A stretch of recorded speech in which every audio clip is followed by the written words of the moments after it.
back, listeners, to the BizBlend Podcast, where business meets mindset, performance and transformation, and strategy meets soul. Now, today's episode, it's for every founder who has ever felt stuck in their own head.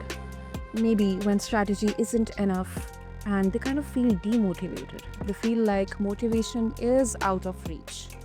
Now, listeners, I'm thrilled to welcome Karina Baldwin, a powerhouse mental performance coach with a master's in performance psychology. Now, from training Division 1 athletes to working with soldiers in the US Army and now coaching female founders to run their business from a place of logic, not emotional overload. Karina brings elite mental training to the boardroom. So, in this episode, we'll talk about practical ways to spark that momentum that you need when you feel unmotivated, or how your thoughts, how they determine your ceiling, and why it is time that we treat business owners like the elite performers they are. So, with that, let's quickly dive in. So, Karina, welcome to the show, and it is an honor to have you with us. Thank you. I'm so excited to be here. It's going to be such a fun conversation. I already know it. Yeah, absolutely. And I mean, you have trained elite athletes and soldiers. That's like the battleground, the warrior mindset. So, what's the biggest mental block you think, Karina, which high performers share? I mean, which is there in common, and how does that show up in entrepreneurs? I think I see the biggest impact or like the biggest obstacle that a lot of high performers, elite athletes, the soldiers that I used to work with was the realization that they actually have control over their own reality. I think a lot of people go through their lives believing that things happen to them, right? Kind of like if you've ever heard the saying, the tail wags the dog instead of the dog wags the tail, right? So like they kind of feel like their circumstances in life are creating the reality that they have. But in fact, tons of research shows that we can create our own reality, and I think a lot of people, when they first hear that, they're like, yeah, but I was born into a specific, socioeconomic household. Yeah, but I don't have a college degree. Yeah, but whatever it is, fill in the blank, fill in the excuse, fill in the thing. And I want to say, in the most powerful way, you are the reason that you have the results in your life.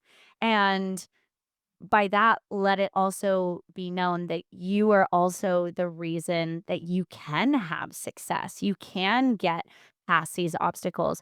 Obviously, I understand there's a level of privilege that there's some people that are like born into certain families that they're given some resources that others are not. But at the same time, realization that you have complete control over the actions that you take, that is the biggest thing that sets apart elite performers from the average person. The average person accepts their reality as like, well, shrug my shoulders, this is my life. But elite performers know that they can change the results that they currently have. They can run faster, they can make more sales, they can be more logical, they can change their current reality into something that is going to serve them in a way that they want. So I see that like the acceptance of your current reality is the biggest barrier and the biggest obstacle that I see people have before they become the elite performer. Hmm. That definitely makes sense. I agree with you. And what I believe, it's not only the actions, but the decisions as well.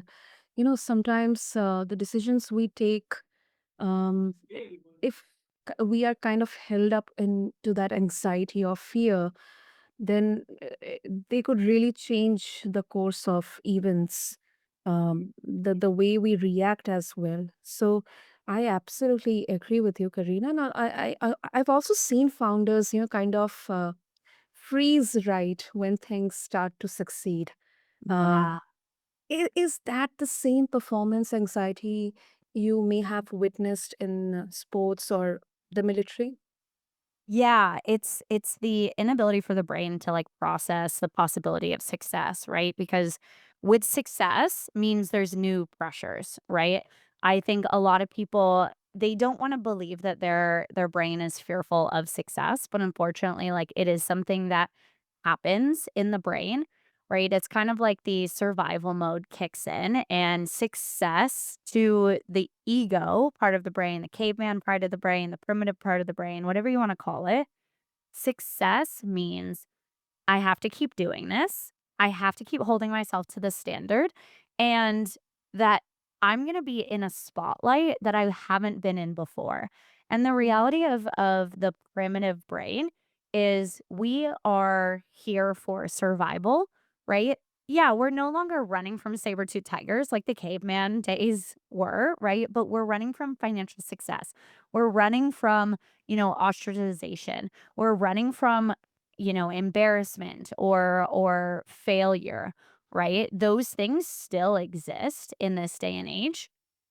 And a level of success of like, oh, I, successfully launched my product and it sold out. Okay, well, now the public, quote unquote, is expecting you to do it again and again and again. That's scary to be held to this high standard, right? We want to put it into the sport. I love obviously working with in athletic departments and athletic leagues, something to that degree of like, look at the track record of the Patriots in the past, maybe like 5, 6 years ago when they had Tom Brady. Mhm. They had like Tom Brady had 7 Super Bowls, I wanna say, under his belt with the Patriots, and that expectation, that level of success was unheard of, right? That he was one of the most winningest football players of all time, and same with bringing the Patriots along for that, leading that team into that success. And so it creates a sense of pressure of now they're expected to give everyone a run for their money. They are expected to show up and play a Super Bowl every year. They're expected if they go to a Super Bowl to win the Super Bowl. That Mhm. pressure just gets added again and again and again every single time that, like, a level of success happens, and that's scary. That's a scary thing that, like, you're no longer being asked to just, like, do your best, have fun, right? You are expected to win and be the best of the best. So success and that freeze, that's coming from our caveman brain. That's coming from our primitive brain on quite literally a survival level, that success Mhm. is a scary thing. It is. It is. Ah, and let me put a bit of a flip side perspective here, Karina. Some people say that you just need discipline, consistency, not psychology. That all this mindset stuff is, fluff. How would you respond to that? Yeah, I love that question. I honestly love skepticism. I think that there's also a difference between skepticism and closed-mindedness. I Mm-hmm. think I whenever I work with clients, whenever I work with female founders, I always tell them, like, bring your skepticism, bring in any questions. If you're like, "Hey, I don't think that's gonna work for me," give me that question, ask that question, because we need to question. If we just outright expect, or outright accept everything that's given to us from a quote unquote expert, regardless of what that expert has their education in, then like we become mindless, just like copies of each other, right? So we need to question things. So I love the skepticism that like, oh, psychology is like not actually helpful. The definition of psychology is the understanding of relationships. And there are 3 relationships in business. 1, the relationship between you and your client. 2, the relationship between you and your team. And then 3, the relationship between you and yourself. And yes, to a degree, absolutely, discipline is the reason that a lot of business owners are as successful as they are. And what I would question, what I would challenge the thought of psychology isn't necessary, but I would say, what relationship does discipline fall under? Right. And if you think about that, discipline falls under the relationship between you and yourself. Right. We all know the people that don't have discipline. that they are first to flake out on plans. They're the first to not follow through with their Mm, actions that they say. They don't have as strong of a trust relationship with themselves, right? So, in order to build a sense of discipline, you have to mhm, trust the follow through that you're going to follow through, right? How you develop discipline is creating a strong relationship with the statement of like, if I say I'm gonna wake up at 7 a.m., the mhm, next day when you wake up at 7 a.m. and you do it, you're just putting money in that relationship bank, in that trust bank, right? mhm, Same mhm. thing with your clients. If you were to tell all of your clients, oh, I'm hosting this webinar at 10 a.m. on Wednesday, and then you don't show up, you just broke trust with your clients. You just Exactly. broke, yeah. So I would challenge them that, like, don't get me wrong, there's a ton of people out there in the world, unfortunately, that, cross their fingers, say something, and, like, spin in circles 3 times and it's gonna come true because you said it into the world. Those mindset people don't have the resources or don't have the credibility necessarily that can give you real science-backed, theories that can prove things to be true. But I would challenge the statement of all you need is discipline and commitment. You don't need psychology. I challenge it that psychology is the only thing that you need. You need to understand the deeper relationship between you and your client, you and your team, and you and yourself. And if you can understand the relationship in each of those three categories, you can master a business. I agree. I agree. And as we talk about psychology, Karina, and you since you work with women founders now, the context changes a bit. Because of there can be intrinsic factors, um, cultural factors, upbringing related factors. When especially women, they are kind of assumed to be organically take everything on their plate and just cruise through or sort Yeah. things out.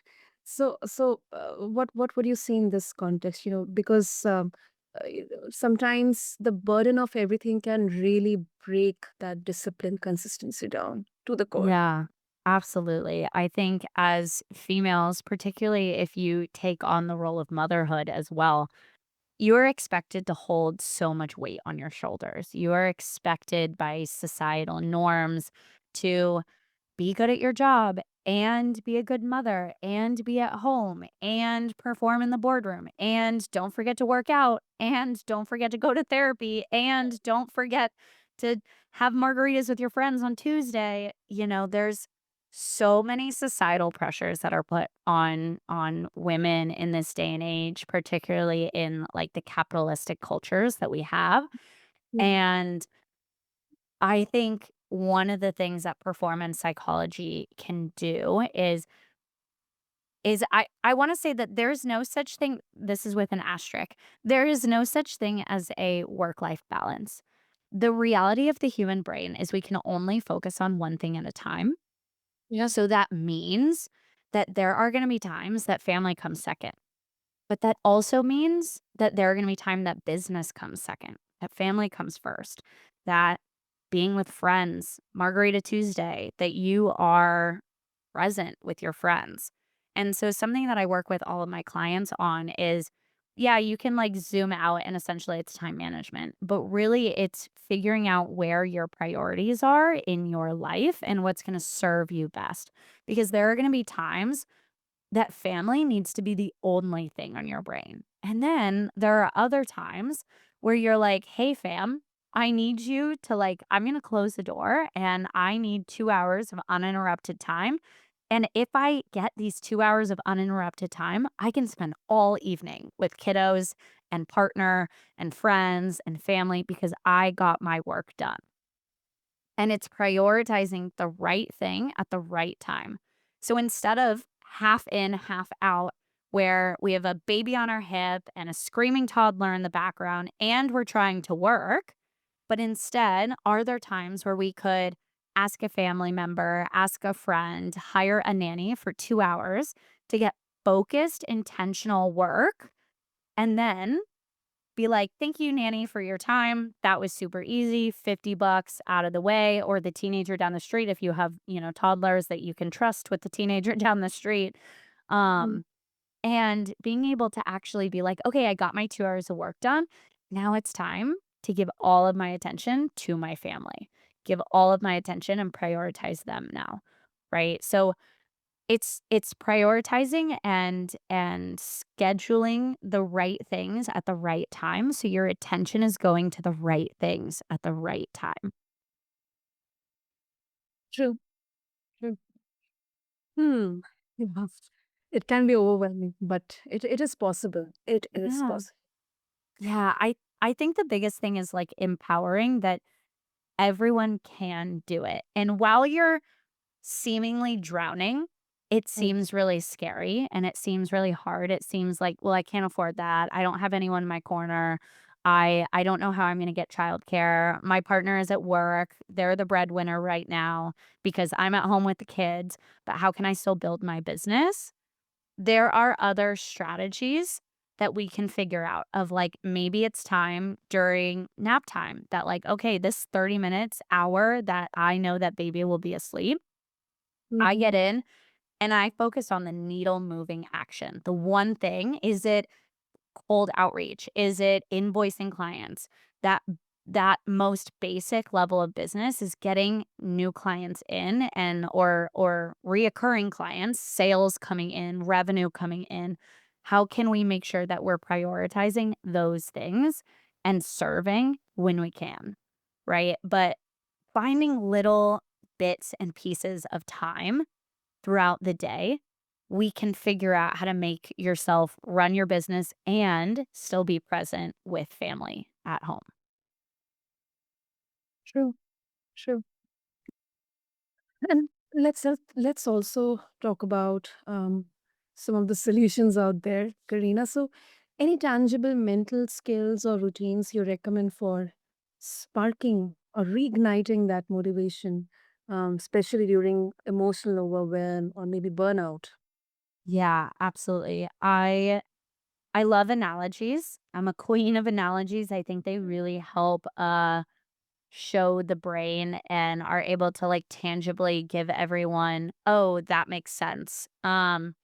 An analogy that really helps, particularly in the idea of burnout, Mhm. is your energy levels are like water in a bathtub, right? So there are two ways that we can kind of rejuvenate Mm. ourselves is one, we can plug the drain, right?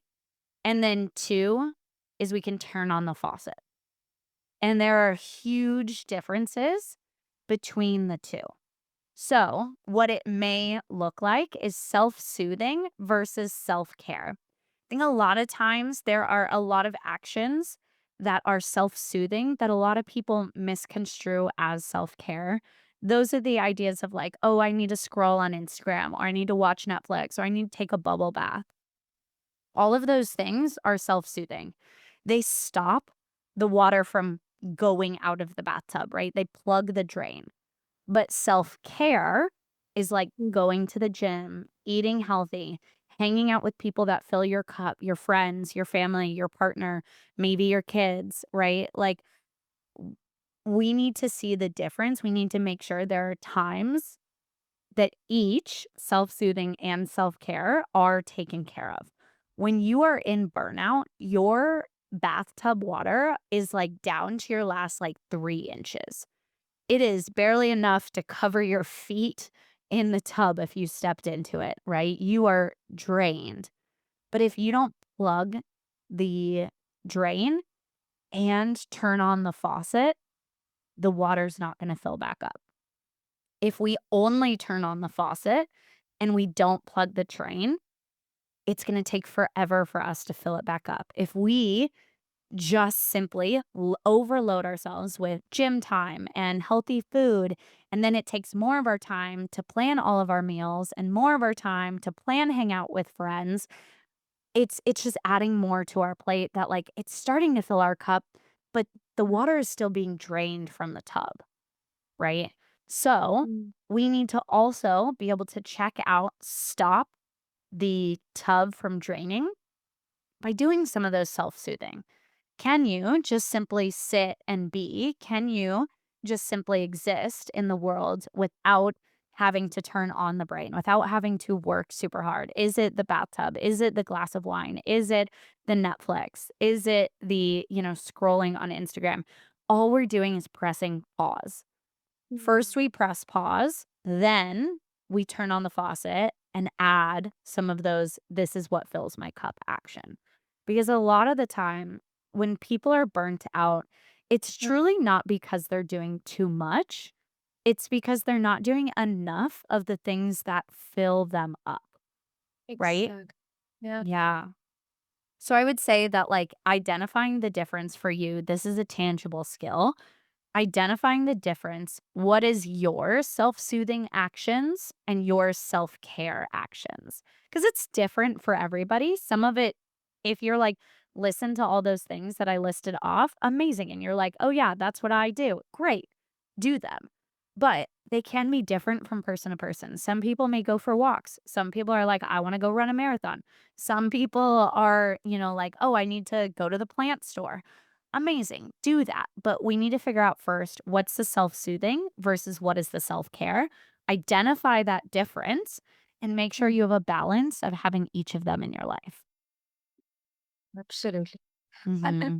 you mentioned about this, burnout is not because of we are doing too much, but we are doing something that is not enough to fill us. I think this is so so true. Personally, if I talk with respect to the changes, the kind of pivots I made in the last 2 to 3 years, even if right now I may be, waking up or doing late nights every day, it's Yeah. like we like being awake till 4 or 5 in the morning, doing continuous shows, back to back shows, working on editing, marketing stuff. However, it is still something which is soulfully aligned. I enjoy Yeah. doing this. So even if I'm physically feeling probably like, okay, I should, just get sleep, I feel like sleeping. But the next podcast I'm just sitting in, I again get some kind of energy. Okay, this is something really great. Let's do this. And that tiredness somehow it goes away.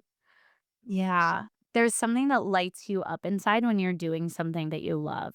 And doing Yeah. more of it will continue to, like, that's the filling, turning on the faucet, filling in the bathtub, and is so Mm, necessary for you to find and enjoy aspects of your life, right? Because the purpose of us being here on earth is not to work. It's not to, sit there and punch the clock. It's to enjoy the opportunity of being here on earth while we are here on earth, right? So we might as well do something that we love because time will pass anyway. So enjoy the time that you have, fill it with the activities that you love, and if you can create a business based on those activities, hell yeah, mm, let's do it, right? yeah, yeah, true. Great, great, Karina. So before we wrap up, if our listeners would like to connect with you, what's the best way to do that? Absolutely. You can head over to my Instagram at True Adventure Co. That's the best way, quickest way to get a hold of me. Shoot me a DM. I would love to continue to have conversations. If anything that sparked your interest here on this conversation, I would love to have some more questions asking in the DMs and the messages. That would be so much fun. You can also find me on my website at trueadventurecollective.com. And then I also have my own podcast where we just simply talk about how performance psychology can help you in the business world. And it's the True Adventure Podcast. And you can find that anywhere that you stream podcasts. So those are the three places that I hang out the most: Instagram at True Adventure Co., website, trueadventurecollective.com, and then the podcast world, True Adventure Podcast. So that's how you can connect with me for sure. And I'd love to continue. And I will always nerd out about psychology and how it affects business and the three relationships that you have in the business world. It's always just such a fun conversation that I will never stop talking about. I know that. I can get that, vibe here. Yeah. So superb, Karina. I mean, this was a masterclass in mental performance, and yeah, motivation isn't magic. Um, rather we see so much of kind of this false optimism or positivity. I think motivation isn't magic. Mindset isn't optional. So for anyone listening to this conversation who wants to build a multi-dollar, million-dollar business or anything, without battling their brain every step of the way, I think this conversation is definitely the start line, the line to start Yeah. your journey. So thank you so much, Karina, for this. Of course. Thank you for having me. I really appreciate it. Hey, so listeners, if you found value in this episode, make sure to follow Karina, check out her work, listen to her podcast. I'll have all the links in the show notes. And until next time, keep blending brilliance with mindset. Thank you.